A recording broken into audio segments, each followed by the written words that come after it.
This verse suggests that hope has two rewards, one for the present, the here and now, and one for the future. Hope in God gives us joy in the present. Hope in God and not relentlessly seeking pleasure and material wealth provides us happiness now in this world. And hope in God also promises us happiness in the future for all eternity. Now, you might be asking, why should we not invest any of our hope in this world and the pleasures and satisfactions it can offer us? That's a good question. My answer here is that we live in a broken and imperfect world. It just can't provide us with the things that we need. And, to illustrate this, I just want to point out, how many of us have experienced major heartbreak and confusion in life? If you've ever lost a loved one or have been abandoned by someone you loved or suffered disappointments with those you love or in your workplace, then you know the tensions and disappointments of life.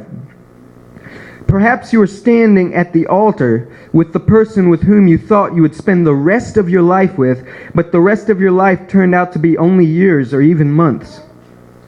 Maybe you invested all of your energy loving someone who did not love you back in return.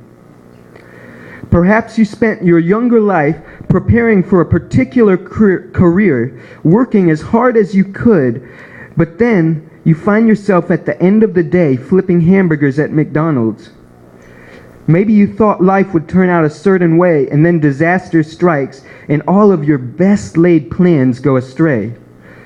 Now, whatever the situation might have been, or is, or will be, one idea is always present. Whether we choose to recognize it consciously or not, we live in a broken world, a hopelessly broken world where things don't always work out in perfect or even good ways.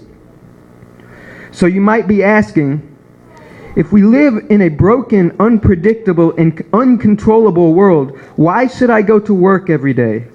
Why should I care about people? Why should I allow myself to fall in love?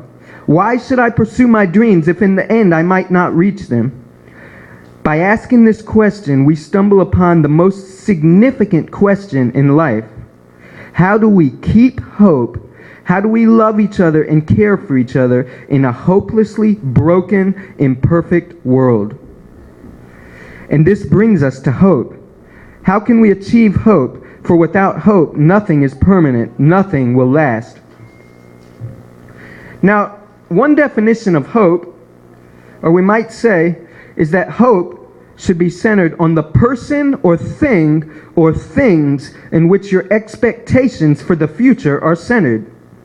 That is your education, your job, your marriage, your family.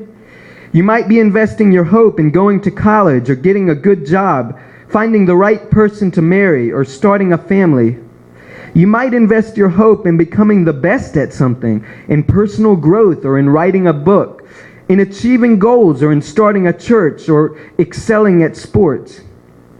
Viewed this way, hope attaches itself to what you invest your time, energy, and imagination in, things that promise a better future life.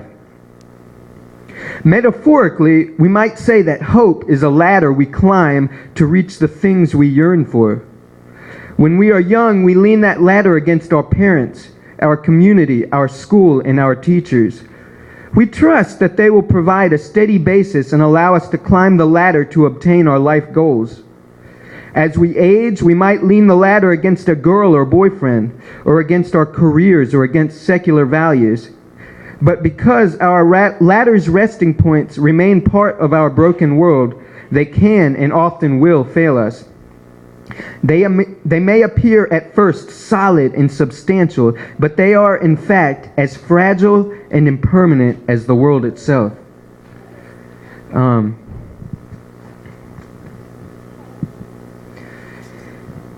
Sometimes we rest our ladders against something that we think is spiritual. We say, God, bless my ladder. I'm going after this, so God, I just need you to bless my plans and make things work out the way I want them to. God, just bless my plans. But what if things do not work out the way we hope and desire? Do we blame God and direct our anger towards Him? And this one's even worse. What happens if we work our way to the top of our ladder, devote our entire lives to climbing this ladder, and when we get to the top, we realize that our ladder was placed on the wrong wall?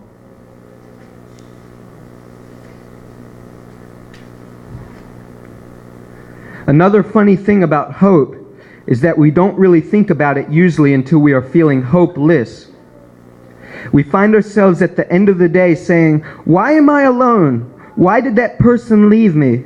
Why do I not have the job that I wanted? Why do people hurt each other? Why did my marriage not work out? Why does my brother have cancer? Why is life not working out the way I want it to?" Sometimes life seems chaotic and out of control, like you are falling from the sky with no parachute. And it's at moments like these when we reach out to hope, like a drowning man gasps for oxygen. It's at moments such as these that we say, "God, I need you more than anything else in my life." Have you ever been in that situation before? I have. When I was younger, I rested my ladder of hope against pleasures. Drugs, alcohol, sex. I thought I could play around with these things and not get hurt because I was a student at a good university who was making good grades and had a girlfriend who loved me. I felt like this ladder was everything I needed to succeed in life. Slowly, the things I had leaned my ladder against started to fall apart. The drugs started to control my day, the grades started to drop, and the girlfriend left me. At the end of my day, I found myself all alone with no one to turn to. The last brick in the wall that my ladder was leaning against came out from under me when my father kicked me out of the house. Our house became his house, and I became homeless, sleeping wherever I could find a place to lay my head. I was a failure. I had no job, no degree at a university, no friends that I could turn to, and everything in my life seemed broken. I let my parents down, I let my friends down, I let myself down, and I had let God down. I found myself betrayed by the empty promises that this world has to offer. Life was supposed to turn out a certain way for me, but it didn't. I felt that I had lost the ability to feel, and my heart and soul felt vacant and desperate. I began to cry out to God like I've never cried out to Him before. I did not know then that He would restore my happiness in Him and rebuild my life. I did not know that back then. What I did know was that God alone had the power to redeem my life. When you don't have anything, then you don't have anything to lose. That was a good place to start. I felt desperate. I went to several churches asking for help. I swallowed my pride and did not care what anyone thought anymore. I had no reputation to maintain. I got bits of hope every place that I went. People helped me. One family gave me a bed in their house. One church told me about a Christian center for people struggling with drug addictions. I went there. I grew a little bit every day. It was hard for me at times, but God gave me the strength because I finally put my hope in Him. I read the Bible and prayed every day. Life at this place was very structured and disciplined. We got up early and went to bed early. We had to work during the day, and we were expected to work hard. We went to church several times a week. By the time I finished, my hope was growing. Maybe my life was not ruined after all. God opened doors for me, and I called my old boss here in Portland, Maine. I got my old job back, and my dad started to believe in me a little bit. He saw that I was trying hard, and he bought me a plane ticket to come back to Maine. Step by step and piece by piece, God put my life back together again, and here I am, blessed beyond measure.